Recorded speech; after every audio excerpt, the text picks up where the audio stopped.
All right, so welcome back to our weekly Tanya class. Today we are starting a new chapter, but also not just a new chapter, but actually a new section in Tanya. So, in the beginning of Tanya, the Alter Rebbe brings the words of our sages. It says that there's five general levels of Jews. There's the tzaddik v'tovloi, the tzaddik and good is to him. That's called the complete tzaddik. And the tzaddik v'raloi, the tzaddik where bad is to him, meaning he's an incomplete tzaddik. We have the rasha v'tovloi, rasha v'raloi, and then there's the Beinoni, which is the intermediary guy. So you have two kinds of righteous people, two kinds of wicked people, and then you have the middle guy. And Alter Rebbe explains there that these levels are not just in terms of reward and punishment, like, you know, what do they call it when you have a hearing before a trial? You know, so it's like if you're an intermediary guy, you know, you showed up at the hearing and now you got to have a trial to decide exactly what the ruling is. But then you have the people who are, you know, completely wicked. It's right off the top. You know exactly where they belong, and you have the people who are completely righteous, and you know what's in store for them. So the Alter Rebbe is saying that that's not what we're talking about here. Yes, in certain contexts, that's what we mean when we say tzaddik and rasha, righteous or evil, meaning one is going to be rewarded, the other one will be punished. But over here, we're getting more to the core of who the person is, meaning not some external behavior, a one-time act or a repeated act of either good or evil, but we're talking about who is the person at the very core. And as we'll see, most people fall into the category of a Beinoni, not because they have equal amount of merits and equal amount of sins, but because they're your average person. So in order to understand these different levels, the Alter Rebbe spends the first 8 chapters explaining the essence of the two souls that dwell inside every single Jew. We have the animal soul, as he calls it, nefesh habahamis, the vivifying soul. It's the same. It's another term for the same thing. The sensory soul is another term I heard for it. You know, where it's the one that experiences sensory things, physical things. That's the soul that keeps the body alive. The blood is in that. The soul is in that is in the blood of the body. That's the animal soul. And then you have the godly soul, as he describes in chapter 2, is literally a piece of God above.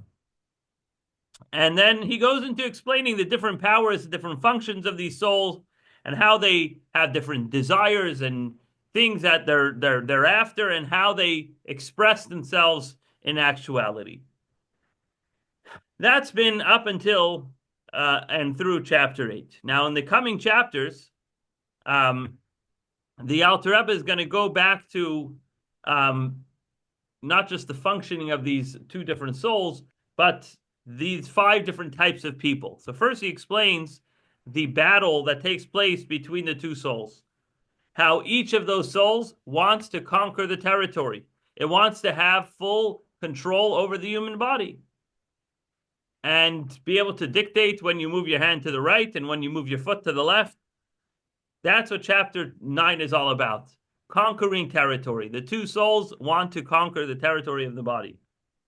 And based on that, the Alter Rebbe then goes into how that plays itself out with the 2 different types of tzaddiks in chapter 10, and then the 2 different types of rashas in chapter 11, and then in chapter 12 and 13, he explains what exactly is the Beinoni, this intermediary person that we keep talking about, and that the Tanya is actually named after. It's called the Book of Intermediaries, or medium kind of people.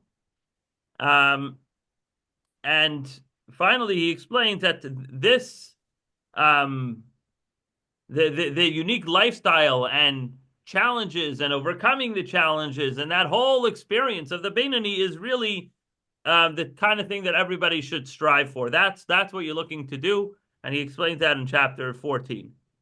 And then in chapters 15, 16, and 17, he explains how does a Beinoni go about his day, what's his relationship with God like, And that's really the purpose of this Sefer Shel Beinanim, this book of intermediaries. So I know that's a lot of information we just covered there because I summarized 17 chapters. But now we're starting chapter 9, which talks about the battle between the godly soul and the animal soul. So we're going to start with talking about where the two souls are primarily located. Where's their home base, if you will, within the body. So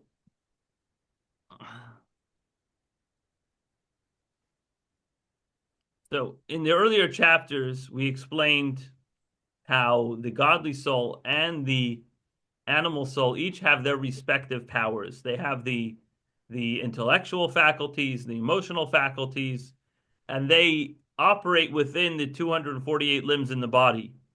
But now we're going to explain how the battle takes place.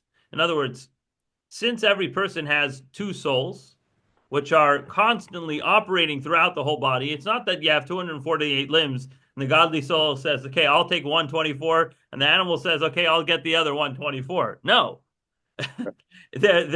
They want to control every facet of the body.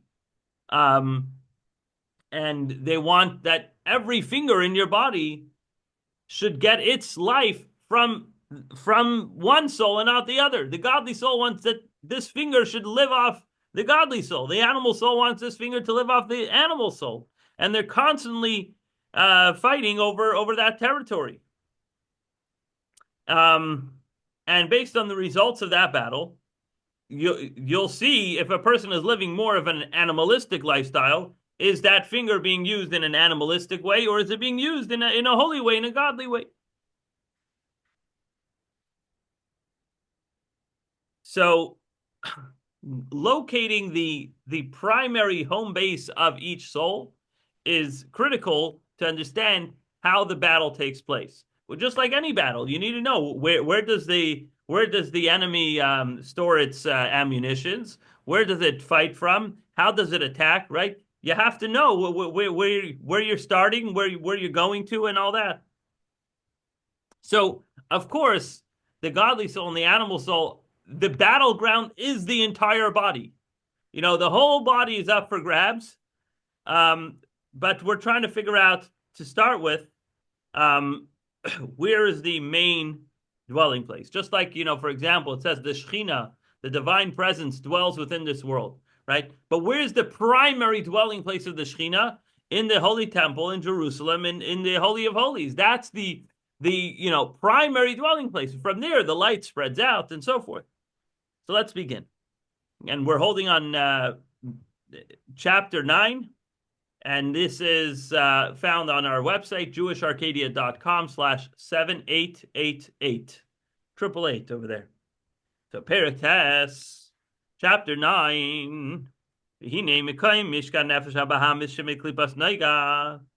So listen up. The place where the animal soul, which, as we explained, it comes from this shining klipa, b'chol ish Yisrael, by every Jew, hu balev. It's in the heart. Spoiler alert, the animalistic desires come from the heart. Who knew? So that is the primary dwelling place of the animal soul. Now, within the heart itself, b'chalal smali shumali dam. It's in the left ventricle of the heart. I don't know if it's actually medically accurate to say it's in the left ventricle, but it sounds like a fancy word to say in the left side of the heart, which is full of blood. Basically, the heart has two chambers, one on the right and one on the left, and the animal soul is on the left side, which is more full of blood. So what that means is the way the blood circulates throughout the body is the blood gathers from all the limbs of the body to the right side of the heart, and then it goes to the kidneys, which I'm sorry, to the lungs, not to the kidneys. The kidneys is what cleans it, but it goes to the lungs that gives it air, and that's what allows it to vivify the body. And from the lungs, it goes to the left side of the heart, which sends the blood to the rest of the body in order to keep the body alive. and then it comes back to the heart, and the cycle repeats itself. And so that's what it means when we say that the left side of the heart is full of blood, meaning that's a central point of the blood that then goes out to the body. Because it's that left side of the heart that's the messenger, so to speak, the dispatcher of the blood to the rest of the body.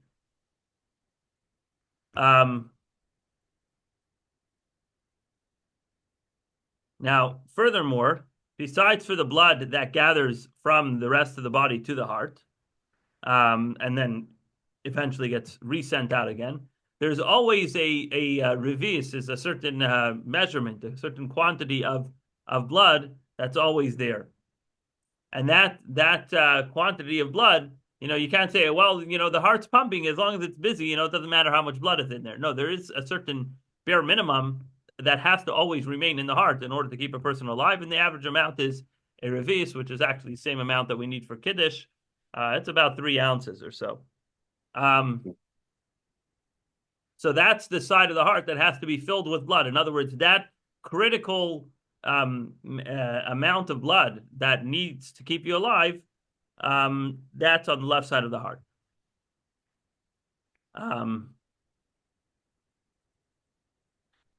Now, if you remember, we described the primary function of the animal soul is not to, give you a life of purpose and meaning and inspiration and maybe even a Zen trip, who knows. But the primary function of the animal soul is that you shouldn't be dead, right? Or another way of saying that is to remain alive, right? So therefore, where does that animal soul dwell? In the same place of the body that literally keeps you alive. That basic bare minimum of blood that you need, which is in the left side of the heart. So that's naturally where the animal soul will dwell. So to summarize, there's 2 reasons why the animal soul dwells on the left side of the heart. Number 1, because that's the dispatcher for the blood of the rest of the body. And number 2, because that's where the storage unit, the basic bare minimum of blood that you need to survive is stored on the left side of the heart. Now, where do we see scripturally that blood is associated with any soul? So it says in Deuteronomy chapter 12, verse 23, Uksiv ki hadam hu hanefesh, that the blood is the soul. That means that in the blood of the heart, there is a soul attached to there. There's a soul that's enclosed and embedded into the blood of the heart. So now that we know the location, now we can begin to appreciate how it functions. And therefore, all desires, all pride or anger, and similar things are in the heart. So since the animal soul dwells in the heart, meaning the main expression of the animal soul is in the heart and starts from the heart, therefore all the negative emotions that we mentioned in chapter 1, anger, pride, lustful desires, that all comes from the heart. In other words, the initial arousal of the emotions of the animal soul is a feeling that begins in the heart. It's not that the mind gives you an idea, but rather that the heart just feels a desire to that. And then from that starting point, from the heart, they spread out to the rest of the body. So once you had that negative emotion, that ungodly desire in the heart, it now spreads to the rest of the body, which are the tools, the vessels you use to actually get it done. And that's where you can actually act on those negative emotions, right? You get angry at someone and you lift your hand and you slap them across the face. It didn't start with the hand. It started with a feeling of anger in the heart. Now, sometimes sometimes the influence of the animal soul also goes up to the mind and the head. To think about it, to meditate about it, to come up with ideas about it. So sometimes you really have a negative emotion, and it really gets your mind, your cylinders turning to come up with ideas how to get something bad done. And this goes back to reiterate something we said earlier, which is that the animal soul is not only about emotions, it also has intellect, right? But the difference is that the animal soul's intellect serves the emotion. So the emotions are what controls him, or it's where everything gets initiated. And the brain only serves to come up with ideas to serve the emotion.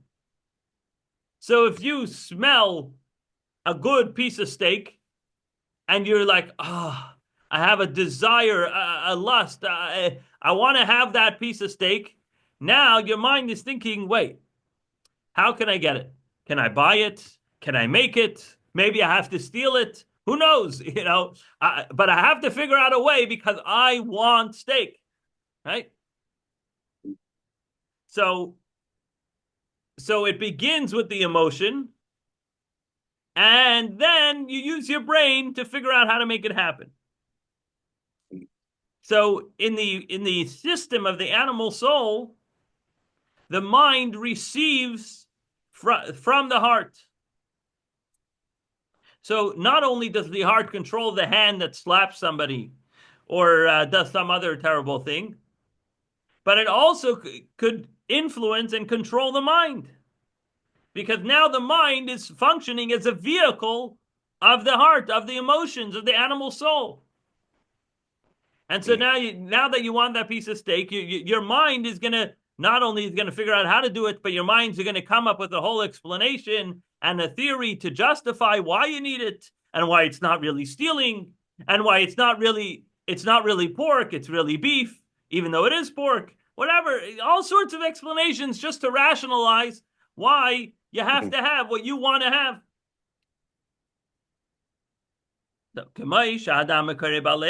Just like the blood is sourced in the heart, and from the heart, the blood then spreads to the rest of the limbs. And the blood then also feeds the brain, right?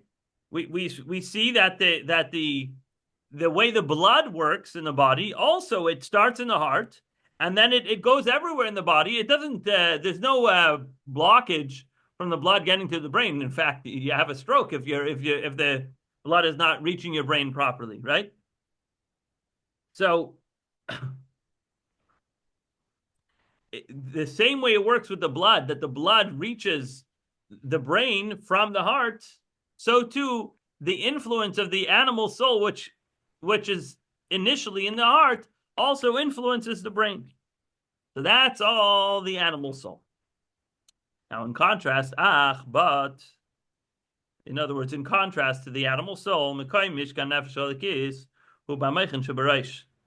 place of the dwelling of the godly soul is in the brain, in the head, meaning the primary residence, the primary home base, the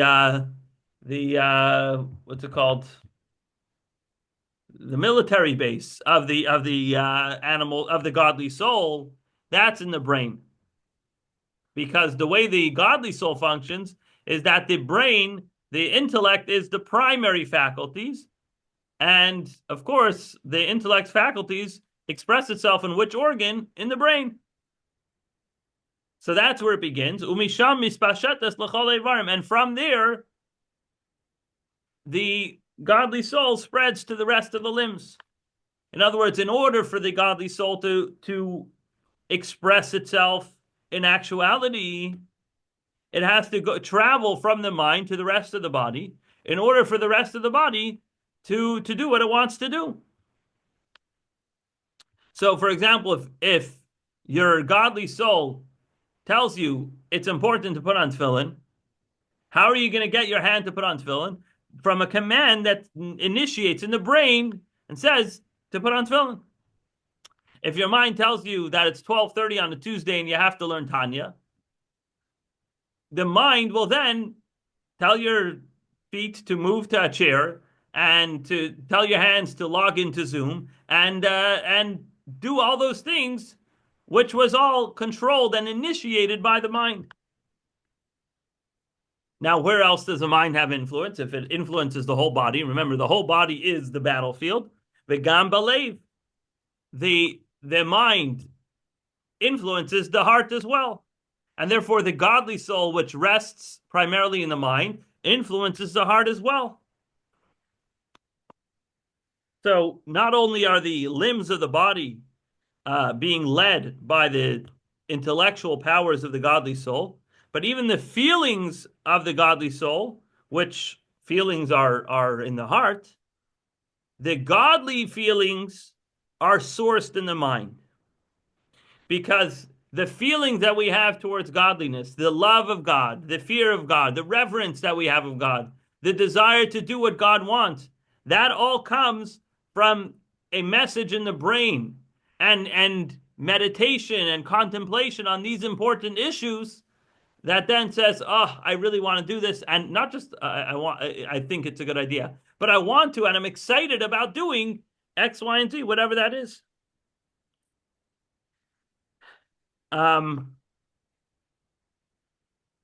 However, when the godly soul spreads to the heart, it's primarily b'chalal hayemani she'en b'dam. It's in the right side of the heart that's not filled with blood, because since the primary use of the godly soul is intellect, therefore, even when it spreads into the heart, it's on the right side that's not full of blood.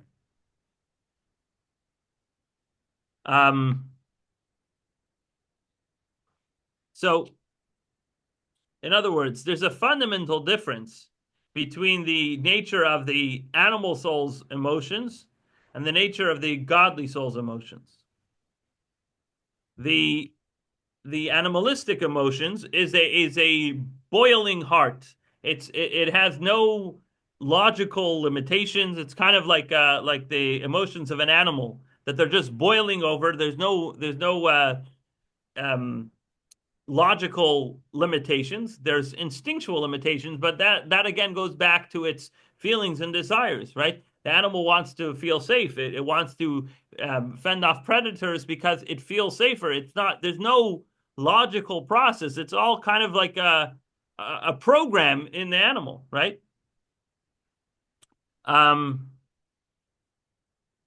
So therefore, the animal soul's emotions are on the left side of the heart, where the blood boils. But the emotions of the godly soul are constantly illuminated with the intellectual light of the neshama, because the godly soul is primarily in the brain, and even the emotions that the godly soul does have, they come about from the brain.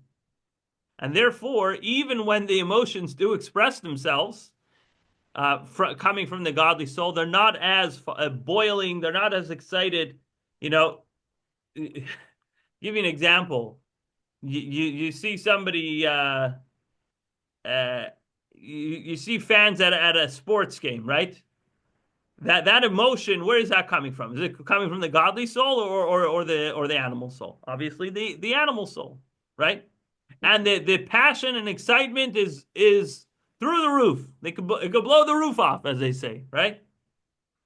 Now, gather a bunch of rabbis into a stadium, and they do that every once in a while, MetLife Stadium or whatever, and celebrate the conclusion of studying the Talmud, let's say, right? Which is a thing that actually happens. And everybody's happy, everybody's excited, everybody's filled with positive emotions, right? And the emotion is palpable, it's felt, but nobody's blowing the roof off.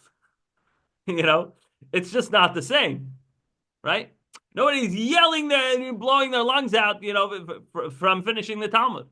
Of course they're excited, of course they're happy, but the emotions initiated by the animal soul are actually, they're much more shallow, but they're much more powerful.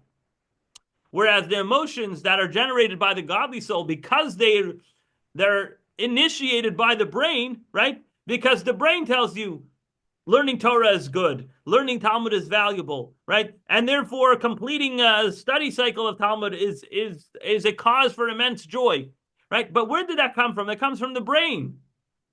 The brain, which dictates this is something worth getting excited about. But when the brain tells you to get excited, in Hebrew we say it's not the same thing, you know. So the emotions of the godly soul are on the right side of the heart, not the place where the blood is boiling at the same level. Like it says in Ecclesiastes, it says the heart of a wise man is on his right side. So the wise man, that's referring to the godly soul, which is centered around the intellect. And the heart of the wise man is on the right, means that the emotions of the godly soul express themselves only on the right side of the heart. So that gives us a little perspective in why it's so easy why the emotions and the excitement around negative things or animalistic things are a lot more excitable, right? But even good things that are exciting, they're not exciting on the same level as animalistic things. Why? Because that excitement comes from the brain. So, obviously the best of both worlds would be to somehow, capture the enemy, right? To take that passionate excitement of the animal soul and have that equal type of excitement, blowing the roof off kind of excitement for doing a mitzvah, for learning Torah. That would be just, bonkers. It would be incredible. But that's work for another day. We'll stop here.